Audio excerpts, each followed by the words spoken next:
نظم و ضبط بعد د جماعت اسلامي منې بنو قابل لپاره چې کوم ټرسټ نو ډېر بهترین انتظامات شوي دي. مین چې کوم لار ده نو په هغې باندې د زنانو طالب علمانو لپاره ده کوم چې سټوډنټس دي فیمیل د هغې لپاره جدا او د میل دپاره چې کوم دی نو جدا لار ده.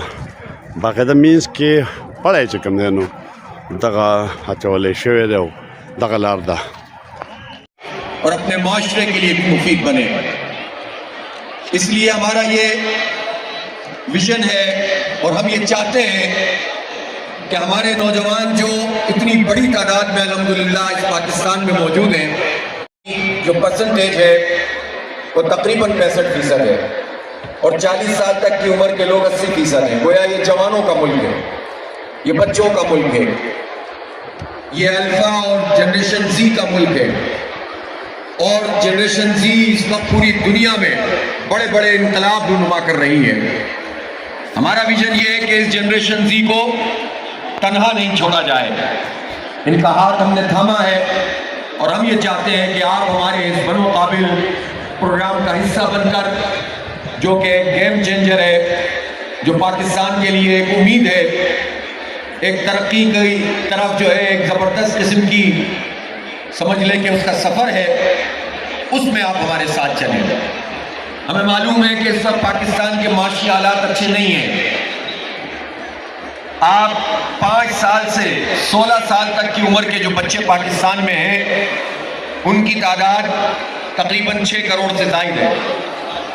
اور ان 6 کروڑ سے زائد بچوں میں سے آپ کو پتہ ہونا چاہیے کہ 3 کروڑ کے قریب آؤٹ آف اسکول ہیں. اور اس وقت صورتحال یہ ہے کہ خود خیبر پختونخوا میں تقریباً 45 لاکھ سے 50 لاکھ تک بچے جن کی عمریں 5 سال سے 16 سال ہیں وہ اسکول نہیں جا رہے. کون اس کا ذمہ دار ہے؟ میں چیف منسٹر صاحب سے بھی یہ کہنا چاہتا ہوں کہ آپ تشریف لائے ہیں، لیکن 12 سال سے آپ کی پارٹی کی حکومت اس خیبر پختونخوا میں ہے. ہم آپ سے یہ ضرور پوچھنے میں حق بچانے میں، یہ نوجوان پوچھنے میں حق بچانے میں کہ اس وقت بھی خیبر پختونخوا کے 5 سے 16 سال تک کی عمر کے 37% بچے آؤٹ آف اسکول ہیں. تو اس کا رسپانسبل کون ہے؟ ہمیں آپ کے نعرے، ہمیں آپ کی باتیں، ہمیں آپ کے دعوے نہیں چاہیے. پہلے تو یہ بتائیے کہ یہ حال آپ نے کیوں کیا؟ گزشتہ 12 سال میں مزید 17 لاکھ بچے اس طرح سے آؤٹ آف اسکول ہو گئے ہیں. اور بجائے اس کے کہ اس مسئلے کو حل کیا جائے، سرکاری اسکولوں کی سچویشن کو بہتر بنایا جائے، ان کے معیار کو ٹھیک کیا جائے، آپ اسکول آؤٹ سورس کر رہے ہیں. اور آپ ہی نہیں، پنجاب میں 1 کروڑ بچے آؤٹ آف اسکول ہیں. بہت دعوے کرتی ہیں وزیر اعلیٰ صاحبہ، لیکن تعلیم نہیں دے رہی ہیں بچوں کو. اسی طرح سندھ کا تو بھیڑا غرق کر کے رکھا ہوا ہے وہاں جو پیپلز پارٹی کی حکومت ہے. بلوچستان کا میں کیا قصہ بیان کروں؟ تو پورے پاکستان میں جو ہمارا مستقبل ہے اس کو انہوں نے تاریخ کیا ہوا ہے. اور اس کے لیے بجائے اس کے کہ اس مسئلے کو ریزالو کریں، بجٹ کم نہیں ہے. 4 صوبوں کا اگر تعلیمی بجٹ ملا لے تو 2000 ارب روپے کا بجٹ ہے، لیکن ہماری تعلیم پہ نہیں لگ رہا اور تعلیم ایک تجارت بنا دی گئی ہے.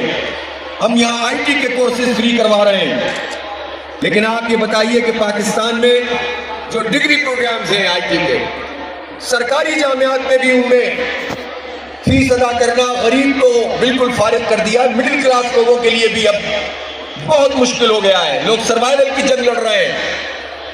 ایسی صورتحال میں ہم سب مل کر یہ مطالبہ کرتے ہیں کہ ہمارا یہ جو تعلیم کا حق ہے یہ حق ہے، خیرات نہیں ہے.